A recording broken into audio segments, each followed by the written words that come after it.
کم سړی په دنیا پسې ډېرې منډې وي او آخرت پرېږدي، رب العالمین دنیا دله نه ورکوي او غریبي د ده مخې ته ساتي. په دې دنیا پسې د ده سرمن اوسي. ښه یو سړی به ماته وایي چې فلانی خو ډېر مالداره دی، سره د مالدارۍ د هغه دې منډو ته وګوره، منډې ختمې شوې.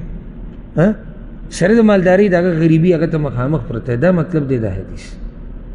نو دنیا کوئ، مزدوري کوئ، ځان له رزق ګټئ، بچو له ګټئ، خپلوانو له، مستقبل دپاره لږ ډېر سوچ کوئ، خو د هغې دا مطلب نه دی چې تاسو غافله شئ د آخرت نه، غافله شئ د دین نه. او لازم به یو کس تاسو ته بیان کوي، تاسو به را بیدارئ. نه، ما او تا به په خپله هم سوچ کوو که نه، که نه موږ به دې ته ډډه لګولي چې ما ته به څوک وایي. نه، که ما ته څوک نه وایي، ما ته اوس ما ته یو سړی نصیحت نه کوي چې ته لمونځ کوه، زه به لمونځ نه کوم. ولې ما ته دا پته نشته چې دا لمونځ نه کول بېدیني ده. یو سړی ما ته مثال